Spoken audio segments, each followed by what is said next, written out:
ലോകത്തുള്ളവരൊക്കെ വലിയ തരത്തിലുള്ള ഫുട്ബോൾ ആവേശത്തിലാണ്. അതുപോലെ തന്നെ നമ്മുടെ അമൃത ന്യൂസ് ടീമും ഫുട്ബോൾ ആവേശത്തിൽ തന്നെയാണ്. നമുക്ക് ചോദിക്കാം, ഇതിൽ ആരൊക്കെ ഏതൊക്കെ ടീമാണ്, ഇന്ന് ഏത് ടീം ജയിക്കുന്നൊക്കെ. ഐശ്വര്യ ചേച്ചി, ഏതാ ടീം? സംശയമില്ല, അർജന്റീന തന്നെയാണ്.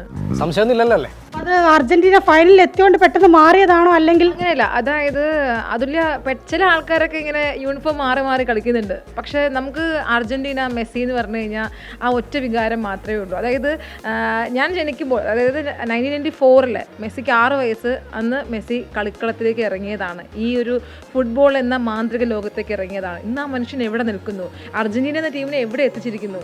അപ്പോൾ അതുകൊണ്ട് തന്നെ ആ ഒരു ടീമിനോട് നമുക്ക് വല്ലാത്തൊരു വികാരമാണ്, ഒരു ചോരത്തിളപ്പാണ് മെസ്സിയുടെ ആ ഒരു കളി കാണുമ്പോൾ തന്നെ.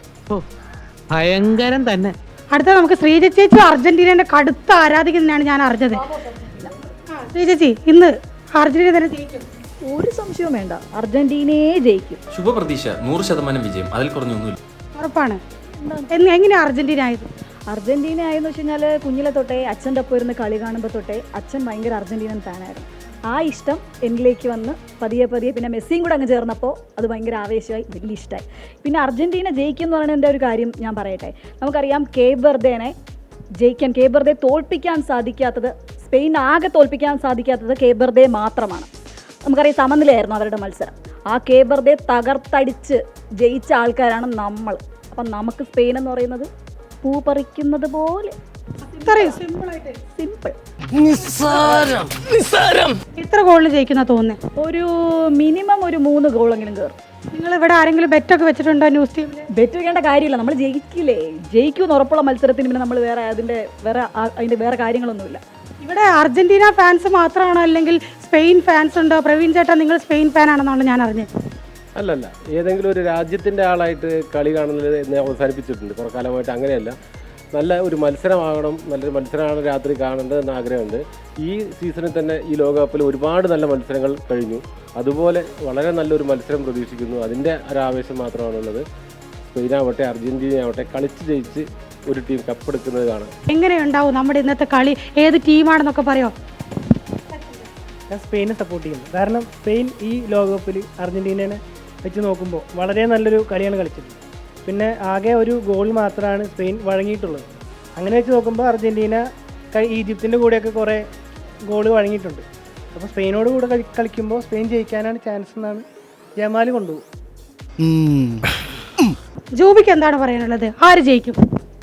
ആര് ജയിച്ചാലും സന്തോഷം മാത്രമേ ഉള്ളൂ. ഞാൻ ഇന്ന ടീമിൻ്റെ കൂടെ ഒന്നുമില്ല, ഏത് ടീമാണെങ്കിലും നന്നായിട്ട് കളിക്കുക, നല്ലൊരു വിജയം കരസ്ഥമാക്കുക എന്ന് മാത്രമേ പറയാനുള്ളൂ.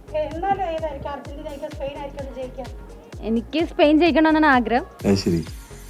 ആരാണേലും ജയിക്കട്ടെ. നമുക്ക് ഇവിടെയും കുറേ ആൾക്കാരുണ്ട്. ആദർശ്, ഇന്ന് ആര് ജയിക്കാനാണ് സാധ്യത? നീ ഏത് ടീം? ഒരു പക്ഷേ സ്പെയിൻ ആയിരിക്കും ജയിക്കാൻ സാധ്യത കൂടുതൽ. കാരണം അർജന്റീന വളരെ കഷ്ടപ്പെട്ട് കളിക്കുന്ന പോലെ എനിക്ക് ഇപ്രാവശ്യം ഫീൽ ചെയ്തിട്ടുണ്ട്.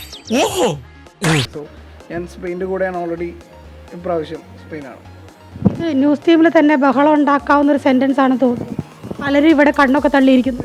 ഒരു പക്ഷേ അതൊരു ബഹളത്തിൻ്റെ ആവശ്യം വേണമെന്ന് എനിക്ക് തോന്നുന്നില്ല. നമ്മൾ സത്യം പറയുന്ന സമയത്ത് ഇംഗ്ലണ്ടിന്റെ കളി കൂടി അങ്ങനെയാണെങ്കിൽ ആദർശ് വിശദീകരിക്കണം. ഇംഗ്ലണ്ടിലൂടെ എവിടെ ക്ഷീണമാണ് ഏറ്റത് അർജന്റീനയ്ക്ക്?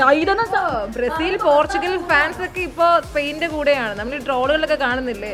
ഇപ്പോൾ ഈ മെയിനായിട്ട് മെസ്സി എതിർക്കുക എന്നുള്ളതാണ്. അതുകൊണ്ട് ഇപ്പോൾ ബ്രസീൽ, അർജന്റീനയെ എതിർക്കുന്ന, അല്ലെങ്കിൽ ബ്രസീൽ ഫാൻസ് ആണെങ്കിലും പോർച്ചുഗൽ ഫാൻസ് ആണെങ്കിലും മറ്റ് ക്ലബ്ബുകളെ ആരാധിക്കുന്ന എല്ലാവരും ഇപ്പോൾ എന്താണ്, മെസ്സി ഹേറ്റേഴ്സായി മാറിയിരിക്കുകയാണ്. നമ്മുടെ സ്പോർട്സ് ഡെസ്ക് ഒക്കെ കാര്യമായിട്ട് കൈകാര്യം ചെയ്യുന്ന രാജേഷ് ഉള്ളൂർ, എന്താണ് ഈ സ്പോർട്സിനെ കുറിച്ച്, ഈ ഫിഫ വേൾഡ് കപ്പിനെ കുറിച്ചൊക്കെ ഒന്ന് ചെറുതായിട്ടൊന്ന് വിശകലനം ചെയ്ത് പറയാം? ചെറുതായിട്ടല്ല, വലുതായിട്ട് തന്നെ പറയും. ഞാനൊരു അർജന്റീന ഫാനാണ്. പക്ഷേ ഈ ലോകകപ്പിൽ ഫ്രാൻസിനോടൊപ്പമായിരുന്നു. വെച്ചാൽ നല്ലത് ചെയ്യുന്നവനെ അംഗീകരിക്കണമെന്നതുപോലെ നല്ല കളിക്കാർ കപ്പെടുക്കണമെന്ന് തന്നെയായിരുന്നു.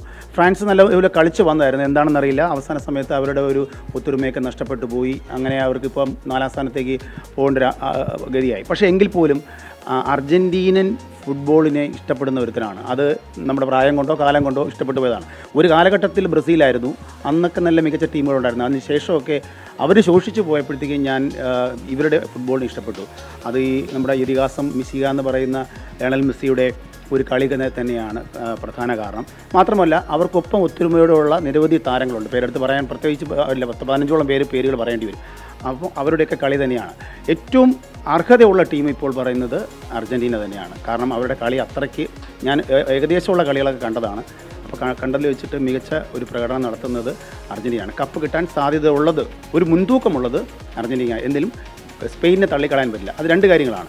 യുവത്വം ഏറ്റവും കൂടുതൽ യുവത്വം ഉള്ള ഒരു ടീമെന്ന് പറയുമ്പോൾ, ഒരു ഒത്തൊരുമ ഉള്ളതെന്ന് പറയുമ്പോഴും, ഒരു സ്പീഡ് പ്ലേ എന്നുള്ളതും സ്പെയിനിന് അനുകൂലമാണ്. ബാലമോഹൻ ഏത് ടീമാണ്? അർജന്റീന ആണോ സ്പെയിൻ ആണോ? എൻ്റെ ടീം ഇന്നലെ പോയി ഫ്രാൻസ് ആയിരുന്നു. പക്ഷേ ആക്ച്വലി ഇന്നത്തെ മാച്ച് നോക്കുകയാണെങ്കിൽ കളരിയും ആശാനും തമ്മിലുള്ളൊരു മത്സരമാണെന്ന് പറയാം. അതായത് മെസ്സിയുടെ ഇപ്പോഴത്തെ ഉള്ള എല്ലാ കളിയുടെ എല്ലാ സ്ട്രാറ്റജിയും എല്ലാം പഠിച്ചത് ബാഴ്സലോണയിൽ നിന്നാണ്. അതേ ബാഴ്സലോണയുടെ തന്നെ പ്രോഡക്റ്റ്സാണ് ഇപ്പോഴത്തെ സ്പെയിൻ ടീമിൻ്റെ മൊത്തം. ഒറ്റ റയൽ മാഡ്രിഡ് പ്ലെയർ പോലും ഇല്ലാത്ത ഒരു പ്യൂർലി ബാഴ്സലോണ സിസ്റ്റത്തിൽ തന്നെ കളിച്ച് വളർന്ന് അതേ പാസിങ് സ്റ്റൈലും അതേ അഗ്രസീവ്നെസ്സും എല്ലാം ഉള്ളൊരു ടീമാണ് ഇപ്പോഴത്തെ സ്പെയിൻ ടീമെന്നാണ്. അപ്പോൾ ഒരുപക്ഷെ ഈ വേൾഡ് കപ്പിൽ നമ്മൾ മുമ്പേ മറ്റുള്ള കളികൾ നോക്കിയാൽ ലാസ്റ്റ് മിനിറ്റാണ് അർജൻറ്റീന പലപ്പോഴും ജയിച്ചിട്ടുള്ളത്. അപ്പോൾ ഈ ജയിക്കാനുള്ള കാരണം മെസ്സിക്കൊരു പെർഫെക്റ്റ് ഫെയർവെൽ കൊടുക്കുക. അതായത് മറഡോണയ്ക്കും ഒക്കെ കിട്ടിയ പോലത്തെ ഒരു പെർഫെക്റ്റ് ഫെയർവെൽ, അടുപ്പിച്ച് രണ്ട് വേൾഡ് കപ്പ് അടിക്കുന്ന, ഏറ്റവും കൂടുതൽ ഗോളുകളോ അസിസ്റ്റുകളോ ഒക്കെ നേടുന്ന, ഇനി പകരം വയ്ക്കാനില്ലാത്തൊരു പ്ലെയറായിട്ട് മാറുന്ന ഒരു സ്റ്റാറ്റസിൽ, ഒരു ദൈവം പോലത്തെ സ്റ്റാറ്റസിൽ മെസ്സി ഇറങ്ങുക എന്നുള്ളത് തന്നെയാണ് അർജൻറ്റീനൻ ടീമിൻ്റെയും ഓരോ പ്ലെയറിൻ്റെ ആഗ്രഹം. അതുകൊണ്ട് അവർ ഏറ്റവും ലാസ്റ്റ് മിനിറ്റിന് വരെ അതിന് പോരാടും. പക്ഷെ അതേസമയം സ്പെയിൻ വളരെ ഫിലോസഫിക്കലായിട്ട് ആ കളി അപ്രോച്ച് ചെയ്ത് ഇവരെ ബ്ലോക്ക് ചെയ്യാനും സാധ്യതയുണ്ട്. അപ്പോൾ എന്തായാലും ഒരു ഉഗ്രൻ മാച്ച് തന്നെയായിരിക്കും നടക്കാൻ പോകുന്നത്. മെസ്സിക്ക് കിട്ടട്ടെ എന്നും ആഗ്രഹമുണ്ട്. സ്പെയിനിൻ്റെ പെർഫോമൻസ് വെച്ച് സ്പെയിനും കിട്ടട്ടെ എന്നും ആഗ്രഹിക്കുന്ന ആൾക്കാരുണ്ട്. ഇന്ന് കളി നോക്കുന്നെങ്കിൽ ഞാൻ ഇത്ര ദിവസത്തെ കളി കണ്ട ഇതിൽ വെച്ചിട്ട് സ്പെയിനിൻ്റെ കളി എനിക്ക് ഭയങ്കരമായിട്ട് ഇഷ്ടപ്പെട്ടു. കാരണം സെമിക്ക് മുമ്പ് വരെ അവർ കളിച്ചുകൊണ്ടിരുന്ന രീതിയല്ല സെമിയിൽ കളിക്കുന്നത്. ടോട്ടലി അവർ മാറിയെന്ന് വെച്ചാൽ വേറൊരു രീതി, സ്പീഡ് അവർക്ക് കൂടി. അപ്പം എൻ്റെ ഫേവറേറ്റ് ഇപ്പോൾ ഫൈനലിൽ സ്പെയിനാണ്. അർജൻറ്റീന ഓക്കെ, മെസ്സിക്ക് നല്ലൊരു വിടവാങ്ങൽ കൊടുക്കണമെന്ന് ആഗ്രഹമുണ്ട്. പക്ഷേ കഴിഞ്ഞ പ്രാവശ്യം അവരെടുത്തു, സ്പെയിൻ എടുക്കട്ടെ എന്നെ ആഗ്രഹം. പക്ഷേ എൻ്റെ ഫേവറേറ്റ് ടീം നേരത്തെ പുറത്തായി ജർമ്മനിയാണ്. അത് കുറേ ആളുണ്ട് ജർമ്മൻ കളി എനിക്ക് ഭയങ്കര ഇഷ്ടമാണ്. അത് പക്ഷേ ഫോർച്യൂനറ്റ്ലി പുറത്തായി. സ്പെയിൻ ജയിക്കട്ടെ. ഇത്തരത്തിലൊക്കെയാണ് അമൃത ന്യൂസിൻ്റെ ഫുട്ബോൾ ആവേശം മുന്നോട്ട് പോകുന്നത്. അപ്പോൾ എന്തായാലും ഇന്ന് രാത്രിത്തോടെ തന്നെ നമുക്കറിയാം, നാളെ പുലർച്ചയ്ക്ക് തന്നെ നമുക്കറിയാം ആരാണ്, അർജൻറ്റീന ആണോ സ്പെയിൻ ആണോ 2026 ഫിഫ വേൾഡ് കപ്പ് അടിക്കാൻ പോകുന്നതെന്ന്.